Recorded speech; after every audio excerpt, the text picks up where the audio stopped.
There's a lot of really nice representations on wildlife being tracked on globe. You see the movements of animals over time and over the globe, and you see the pulse of Earth, the pulse of the biosphere moving over the planet. And having this data, we can measure things like climate change. We can measure why there is a loss of biodiversity based on the movements of animals on the ground. So that's like the first step. But what we want to do is we want to harvest the intelligence of the animals. So not only seeing where they are, but measuring their reactions on changes in the environment. So imagine there's like a big environmental change. There's a volcanic eruption, or there is some disease outbreak, or there is a tsunami or an earthquake, whatever. And the animals, they react to this one because they develop the instincts, they develop the senses over eons of time.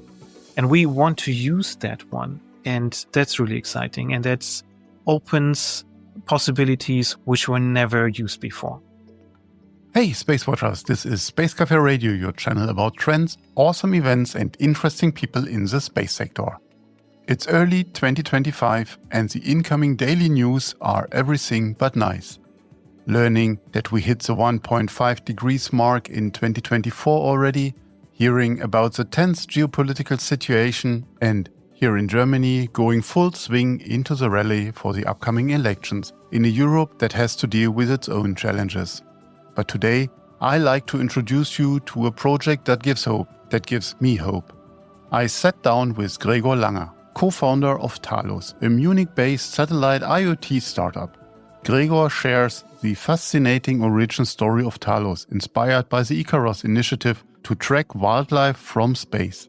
Learn about the various applications of their technology in wildlife conservation, livestock management, and beyond. Discover the vision behind TALOS and the promising future of satellite IoT in this insightful interview. All that in the light of what can space applications do for us in Germany, but also worldwide. I'm Thorsten, publisher at SpaceWatch.Global. Lean back and enjoy this wonderful episode. Welcome, Gregor. It's a pleasure to have you on our Space Café Radio. How are you doing today? I'm very fine, Thorsten. It's my great pleasure to be here. How are you today? I'm fine. Wonderful weather, wonderful winter weather here in Berlin. It's quite crispy and fresh today, but it's a nice day. Thank you. Wonderful. TALOS is making waves in the satellite IoT space. Can you share the story behind how the company started and what inspired this entire creation? Yeah, sure, I can do that. So TALOS is a new space company. We're based in Munich. We were born in 2022, in July 2022. So we're a rather young startup company. We have 7 employees by now, so we're growing quite much. Very happy about that. And I think we got inspired by the Icarus initiative. Some of the audience might have heard about Icarus. It was a huge project with Max Planck Society, with a lot of interesting technology and a very nice application to track wildlife from space. It was an international cooperation with the Russian Space Agency. And unfortunately, with the beginning of the war in Ukraine, it stopped in early 2022. And I heard about this project and I heard about the Icarus initiative. And it was a really, as I said, really interesting technology, but also application. It was really nice. We and I thought about why not redoing it? Why not restarting with new space being like all around, using satellites, using small CubeSats to allow a lot of applications. And then we thought, hey, let's found a startup around that. And that's what we did in July 2022. And it's been a fascinating ride since then. So much new experience and so much news since then. And here we are 2.5 years later. What is your own background? So what got you into that? My own background is electrical engineering. I studied that many years ago. High frequency engineering, antenna technologies, actually. But I went into product management and sales just shortly after. I like to work with people and I like to work with customers. That's what I did. And I heard about Icarus before and it got me. And I saw a lot of potential in it, like in wildlife and all the things we're going to talk about in the interview, what we can do with that in wildlife. But beyond as well, I really see a big business case there as a salesperson. And I thought it's definitely worth putting a company around that. And that's what we did. Let's talk tech now. Now you got me on the hook. Your ultra-compact IoT devices and proprietary satellite communication technology are unique. So what makes your technology stand out in this very competitive market of IoT devices? So it's two major components, the ones you just mentioned, the satellite and those terrestrial tracker or tag. So the standout features of the tag is that it's really, really small. So currently it's just 5 grams. It's 19 times 25 times 9 millimeters. So it's a really tiny device. Usually when I meet people, I have it with me because it's nice to show. And then people, they touch it very carefully because they're scared to break it because it's so tiny. So it's a really tiny device, but we think, and we will this year, make it even smaller. So we want to reduce the size. We want to reduce especially the weight for the wildlife use case to address smaller animals, 20 gram, 40 gram, 30 gram animals. So it has to become lighter. That's what we do right now. The other component is satellites. We don't build ourselves. We buy them from a partner company. What we do is we build the payload inside, and we make it highly sensitive to receive the very low signals of the tags. And we make those satellites as small as possible and as efficient and energy efficient as possible. So they can also be really cheap. We don't want to have a very expensive constellation of satellites because then the price for our customers would explode. So we want to design the system so it's affordable for scientists, but also for farmers. So for those customers who don't have a tremendous amount of money, but still want to use the functionality we have. So before we talk about the wildlife and the use cases, let's still stay a bit on the technology side. How did you manage to achieve such compactness while ensuring high performance and reliability, as you said? It's experienced by the team we have built. They built those devices for some time already, and it's to really focus on the parts which are necessary. We talk to the customers, we talk about their requirements, we put their requirements in, and so we really design it on what is needed. And we don't put in sensors or technology which we don't need. So we really design it by what is needed and strip away everything else. And that's pretty much it. Wildlife includes a huge variety of animals. Putting a device on a colibri or one of the birds traveling or on an elephant or cattle might be different from the device type, isn't it? It is very much, actually. And there's a lot of different requirements depending on the animal. So the primary focus of our scientific partner, the Max Planck Society, is migratory birds. So the initial design was based on mechanisms to attach it to migratory birds in terms of weight, dimensions, the way of being attached to the birds. They use like strips, like a backpack. So the birds carry a backpack with the technology inside. But you're fully right. If you have a bigger animal, they don't carry a backpack with technology. They have something in their ear. They have like a clip in the ear where they put it in. Then there's like other birds with long legs. You can attach it to the feet or to the legs itself. There's a lot of variety. It's actually something we have to simplify and generalize as much as possible because we want to have not too many different devices, but just like one size fits all. Ideally, that's not going to happen, but one fits just a few. And how do you get these data back? If I read correctly, you developed a proprietary waveform for satellite communication. So can you explain how this technology works and why it's a game changer for the IoT connectivity? So those trackers, they have a multitude of sensors on it. They have GPS, they have temperature, humidity, pressure, luminosity. So everything which is pretty much needed. It's saved locally on those tracking devices. There's a 500 megabyte memory bank inside. So everything is just written on this one. And then the tracker knows when the satellite overflies. And it sends the data it collected in its memory in a burst up to the satellite. And then the satellite aggregates it with all the different tags while he overflies on Earth. And then when the satellite reaches the ground station, it sends it down. And then it's with us and we distribute it to the customers. That's in pretty much the transmission principle we follow. Okay. Let's talk a bit about the impact. Obviously, you're actively involved in wildlife and livestock tracking. So how does your technology contribute to conservation efforts and sustainability practices? What is the name of the game at the end of the day? So there's multiple applications, actually. There's a lot of really nice representations on wildlife being tracked on globe. When you check for the move bank and all those tools which are already existing, you see the movements of animals over time and over the globe, and you see the pulse of Earth, the pulse of the biosphere moving over the planet. And having this data, in the end, we produce a lot of very interesting data. We can measure things like climate change. We can measure why there is a loss of biodiversity based on the movements of animals on the ground. So that's like the first step. But what we want to do is we want to harvest the intelligence of the animals. So not only seeing where they are, but measuring their reactions on changes in the environment. So imagine there's like a big environmental change. There's a volcanic eruption, or there is some disease outbreak, or there is a tsunami or an earthquake, whatever. And the animals, they react to this one because they develop the instincts, they develop the senses over eons of time. And we want to use that one. And that's really exciting. And that opens possibilities which were never used before. It's super interesting. Let's talk about a few of the market opportunities that are connected to the ideas. We talked about wildlife tracking and birds, but I could envision that the technology serves a wide range of industries. So which market has been the most responsive to your technology so far? Because working with an institution like the one you mentioned on wildlife tracking, that might be interesting as an application, but commercially it has to be covered as well. And I think two hearts are beating in your chest there as well.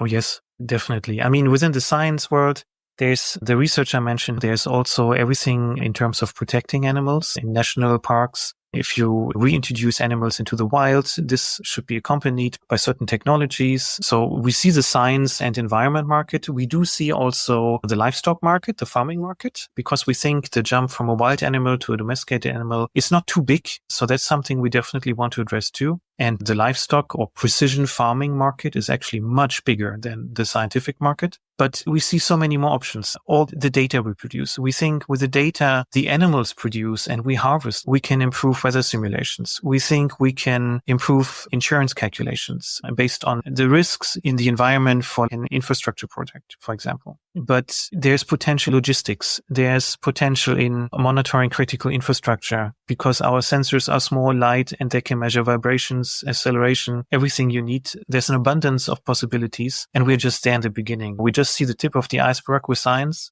and a little bit below the water with agriculture, but there's so much more to come with the technology. It opens a lot of doors. When we talk about scalability, and you just alluded to a few other sectors, what challenges do you anticipate in scaling your technologies and operations to meet global demands in all these various sectors? Can you give us an idea about the number of devices that will be connected in the first step and then in the years to come? What is the system capable of? The system capabilities are nearly endless. We don't anticipate to reach any technical boundaries in terms of an amount of tags per square kilometer or something, especially when we scale with the amount of satellites, that we don't foresee any issues there. We hope to start with maybe a few thousand of those trackers already this year. And we want to scale, let's say 100,000 in the next 5 years to come. But we see the potential for 1 million or more. When you look at all those markets and you look at them internationally, there's so much potential for the trackers. In terms of challenges, I think there's many challenges on the way. To grow from a startup company with 7 employees to like a global acting entity serving the international market with what we want to do, I think definitely will encompass a lot of challenges. I would foresee the production of the devices. We're currently designing them and we're trying to design them as easy producible as possible. But I think all the value chain, the component availability, where to build the devices, and we want to build them in Europe,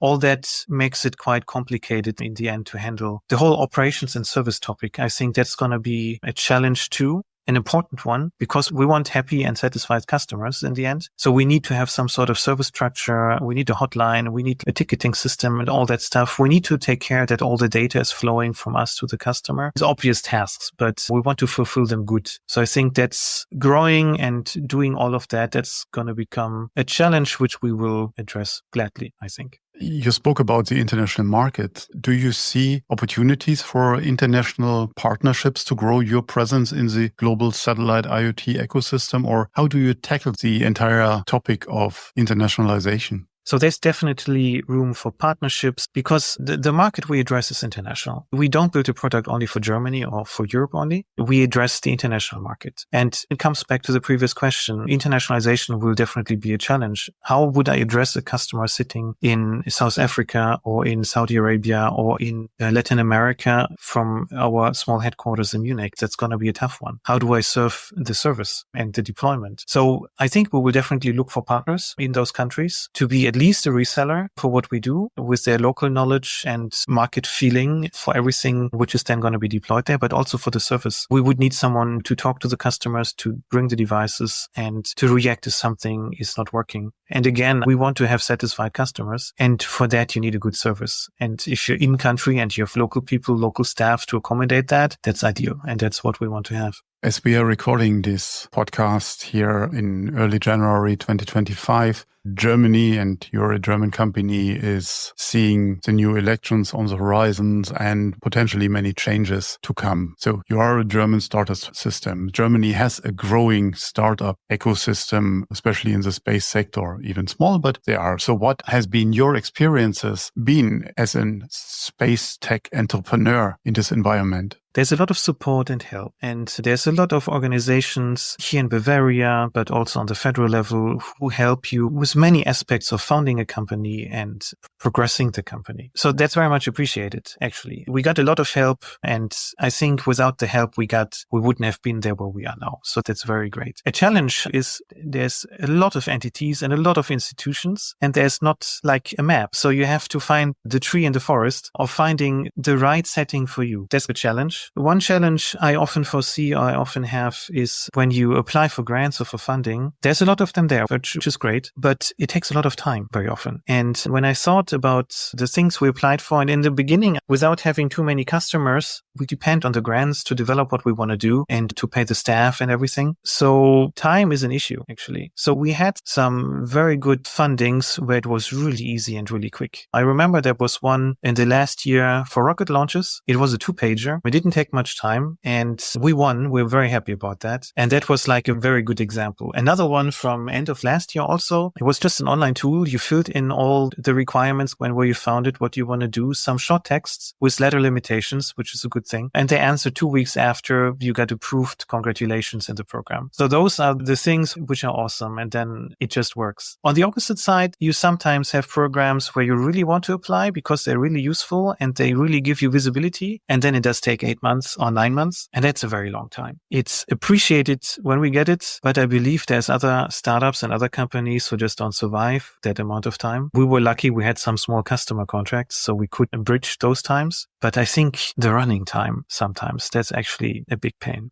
Is there any other message that you would convey to the policymakers about supporting the space startups? Well, the speed topic is one thing. I'm a big fan of anchor customers, I must say. Grants and funding is one thing, but anchor customer, I believe, is a better approach because the startups, they really have to deliver something. We have to deliver a service or product. We have to do something for what we get then paid for. We have a customer. The customer can define something, and there's actually something being done and used. So I think the anchor customer system is a very good one, a very good concept. And that's something we would very much appreciate to be used much more in the future and to grow through that. And then from having an anchor customer, we hope to get another customer, maybe still within Germany or other countries. But I think it's a good concept to start with in many ways. Help me on that, because walking through the programs of the parties as we speak for the upcoming elections, we saw anchor customer in various statements of diverse parties. But in your case, how could an anchor customer system look like? What is that, what you would like to see from that? We want to deliver the tech and the connectivity by the satellites. An anchor customer, ideally, he buys parts of the system. He buys the tracking devices, the tags, and we deliver them. So we deliver one product for this segment, but we would also offer connectivity with our satellite constellation. So an anchor customer would buy, for example, an amount of those tags for this, and then he distributes them within his community. That would be one setting. But it really depends also on the use case and the application. There could be a science anchor customer, but there could also be like an anchor customer in agriculture. That's a little bit more complicated looking at like state entities. But there is, for example, research agencies or research organizations for agriculture. We're in contact with one in Austria, for example, and they're really interested in what we do. And something like that, having a research organization who knows some farmers around them and who tests technology, was having like the test bed, and we have an anchor customer contract, that would be good. Or in the third pillar with data, or in another pillar logistics. That would be really helpful. I see. Let's talk about your vision. So what's next for TALOS? Where do you see the company in the next 5 years? Oh, that's a good question. I have so many ideas. We want to have our constellation up and running. We're starting the first satellite this year, next satellite next year. We hope to have 5 by 2026. So in the years to come, I would like to add, of course, more satellites to the constellation, depending on the need of the customers. I have the vision that we have like even smaller tracking devices, as small as possible. So I said 5 gram currently. I have the vision that we achieve 1 gram maybe in the next years, which is highly ambitious, but I hope it's doable. And I hope we have many customers, not 1, not 2, not 3, but many more, and also in many different fields. Because I think when we diversify our value proposition and our product portfolio, that's very healthy for the company, for the growth, and makes us stable for like external impacts or external influences. So I hope we have a dozen of customers, ideally, international, in all the markets we want to address. I would like to pick your brain, especially for the next generation. So what advice would you give to aspiring entrepreneurs looking to enter the space tech industry? Do it. That's the first advice, because space is awesome, and space tech, it's a booming market and a booming economy right now. There was a very good documentary last year about the $1 trillion economies. I would say you have to find and really clearly define your USPs. So the uniqueness of your proposal or the uniqueness of your product has to be quite clear. That's very important. And then focus on what you want to do. You probably would have a lot of ideas of what to do. Focus on one, make this one really good, and then just do it. Just start. Gregor Langer, thank you very much for your time and this fascinating interview. Thanks. Thank you very much, Thorsten. It was my pleasure. And if you have further questions, reach out to us at radio@SpaceWatch.Global. If you like these or other episodes of Space Café Radio, leave us a rating on your preferred podcast platform. It is the currency of today. And if you want to stay on the pulse of the space industry, please visit our website at www.SpaceWatch.Global and subscribe to our newsletters. And of course, don't forget to become a Space Watcher. I'm Thorsten Kriening, publisher at SpaceWatch.Global, your independent perspective on space.